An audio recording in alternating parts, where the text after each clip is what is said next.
समझाने के लिए कथा सुनाते हैं। चक्रवर्ती सम्राट महाराज भर्तृहरि जी, चक्रवर्ती सम्राट कहते हैं जहां से सूर्योदय होता है, जहां अस्त होता है, एक छत्र सप्तद्वीप मंडल का सम्राट। उसने विचार किया भर्तृहरि जी ने कि सुख कहां है। दिमाग, बहुत बड़े विद्वान महापुरुष थे, तो उन्होंने कहा खाने में भी सुख एक सीमा तक है। रुपया पैसा खजाना इसलिए प्रिय क्योंकि इससे भोग सामग्री मिलती है।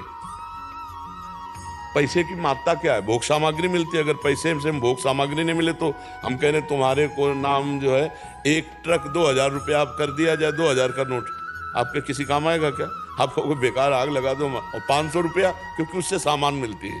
रुपये का महत्व है वस्तु, वस्तु भोगने के काम में जो आती है, पहनना ओढ़ना है सब। इसके बाद एक आंतरिक सुख की मांग होती, काम। इसको बहुत समझ के देखना। केवल अंतिम सुई जाके रुकती काम में, शरीर भोग। स्पष्ट वर्णन है। सब सुख एक तरफ और मन की एक मांग होती शरीर भोग, वो भी नवम नवम। भर्तृहरि जी ने पूरे विश्व में ऐलान कर दिया मैं उसे पटरानी बनाऊंगा जो मुझे पसंद आ जाए। सब सुंदरियां देश, अभी मतलब सप्तद्वीप मंडल मतलब विदेश सब। तो एक पिंगला नाम की सुंदरी जिसके आगे सब सुंदरियां फेल थी। भर्तृहरि जी को उसने पसंद किया, भर्तृहरि जी ने उसे पसंद। अब वो तो कोई साधारण पुरुष तो थे नहीं, तो उन्होंने कहा कुछ वर्ष में राजकाज बिल्कुल नहीं करूंगा। विक्रमादित्य उनके भाई थे, बहुत बड़े प्रसिद्ध चक्रवर्ती सम्राट, वही बने जाके आगे। विक्रमादित्य महान बलशाली राजा थे, उनके छोटे भाई थे, उनको राजपद दे दिया और कहा मैं केवल देखूंगा भोग में है कितना सुख। वैज्ञानिक दृष्टि उनकी। अब रात दिन अच्छे अच्छे पदार्थ खाना। चक्रवर्ती सम्राट थे, पिंगला के साथ रहना। पिंगला ने एक दिन खिड़की से झांक के देखा, बलशाली अश्वों की सेवा कराने वाला अश्वपाल वो समझा रहा था अपने सेवकों को ऐसे। रानी ने देखा और आकर्षित हो गई और हुक्म किया दासी को, अश्वपाल से बोलो अमुक जगह मिले। तो दिन में महाराज शयन करते थे, तो दिन में जब सोते होते तब वो अश्वपाल से मिलने लगी और अश्वपाल से उसका शारीरिक संबंध हो गया। विक्रमादित्य ने को जब सूचना मिली तो उन्होंने कहा कि मैं महाराज से मिलना चाहता हूं, सेवक से कहो। बहुत प्रवीण थी पिंगला, उसको भनक लग गई दासी के द्वारा कि विक्रमादित्य आपकी चाल को जान गया है। भर्तृहरि जी से उन्होंने कहा कि आप अपने भाई को क्या बहुत अच्छा समझते हो?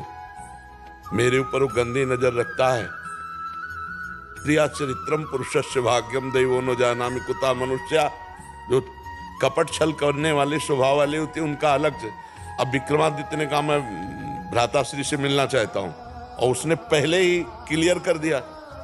तो विक्रमादित्य के पास क्रोधित हो क्या उनका, मैं कभी नहीं समझता था तो ऐसी दृष्टि। तो उनका भैया हम जो बात बताना चाहे मैं समझ रहा हूं कि तू यही तो कहना चाहता है ना पिंगला गलत है। तो उनका हाँ भाई गलत है हमारे पास। बोले तुम कितने सही, निकालो इसको। मंत्री से आदेश किया इसको देश निकाला दे दो बेमतलब। अब विक्रमादित्य ने मंत्रियों से कहा भाई इस समय हमारे उसके शासन में है, जीवन इनका बहुत खतरे में है, संभालना राज्य, और मैं अमुक जगह जंगल में रहूंगा, जरा भी खतरा हो तो मुझे बता देना, पर भाई की आज्ञा का पालन करने के लिए। जो अश्वपाल था वो महाराज की नृत्यांगना थी दरबार में, उससे उसकी मित्रता थी। अब वहां एक नगर में ब्राह्मण गरीब था, उसने तपस्या की देवराज इंद्र को प्रसन्न करने के लिए। देवराज इंद्र प्रसन्न हुए और एक फल दे दिया, कहा इसको खाओगे तो अमर हो जाओगे, और अंतर ध्यान हो गए।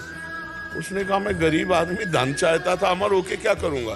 तब विचार आया कि धर्मात्मा चक्रवर्ती सम्राट महाराज भर्तृहरि को दे तो वो हमें धन दे देंगे। ऐसा ही किया।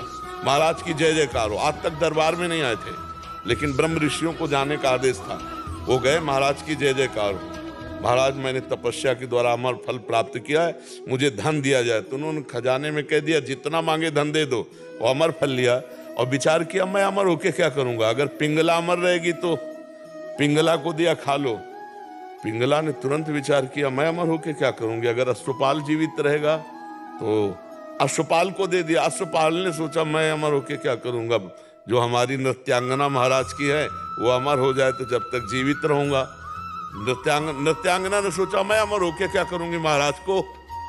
समझ रहे ना, देखो जब पोल खुली होती है तो मैं अब जो नृत्यांगना थी उसने मंत्री से प्रार्थना की कि महाराज से मैं मिलना चाहती हूँ, आदेश हुआ आ जाओ। तो उसने कहा महाराज ये अमर फल है, आप इसे पा लीजिए, आप जैसा धर्मात्मा राजा अमर होना। उनका ये सच्ची बता तुझे अमर फल कहां से मिला, क्योंकि तपस्या से ब्राह्मण ने प्राप्त किया, तू वैश्या तुझे कहां से प्राप्त। बोले महाराज ये प्राण क्षमा किए जाएं, हमारी दोस्ती है अश्वपाल से। अश्वपाल जो महल के नीचे ही, उनका जाओ किसी से कहना मत। अश्वपाल को बुलाया, बोला जानते हो हम तुम्हें क्या कर सकते हैं। तो कांप रहा था पहले से, बीच सभा में आरे से चिरवाएंगे अभी तुझे, और अगर तू सत्य बोल देगा तो तुझे क्षमा कर देंगे, बिल्कुल कोई दंड। बोले महाराज पिंगला जी ने दिया। क्यों, पिंगला से तुम्हारा क्या संपर्क। बोले विक्रमादित्य ठीक कह रहे थे, हमारा पिंगला से शारीरिक संबंध है। महाराज भरथरी के होश उड़ गए। मुझ चक्रवर्ती सम्राट से वो खुश नहीं। पिंगला को बुलाया सभा में, आज सभा में उतर के गए, पूरी सभा लगी हुई थी। उनका देखो ब्राह्मण ने अमर फल दिया था, पिंगला ने खाया, मैं तलवार से इसे काटूंगा, ये मरेगी नहीं, जीवित हूं। अरे महाराज, तो उनका सत्य बोल दे तो तुझे छोड़ दूंगा, नहीं तो अभी सूली पे चढ़वा दूंगा। तो उनका महाराज ऐसी गलती हमसे हो गई कि हमने वो फल नहीं खाया, अश्वपाल को दे दिया। तो मुकुट उतारा और कहा धिक्कार इस संसार के सुख को कि मुझ सर्वांग सुंदर पुष्ट चक्रवर्ती सम्राट से ये तृप्त नहीं है, और महारानी से वो अश्वपाल तृप्त नहीं है। अश्वपाल वैश्या से प्यार, ये क्षुद्र काम किसे। और महान बैरागी हुए जिनके सूत्रों को बैरागी जन पढ़ते हैं, भरथरी शतक है उनका। तो संसार में अगर कोई तृप्त होता है तो भगवान की भक्ति से होता है, नहीं तो भोगों से तो हो ही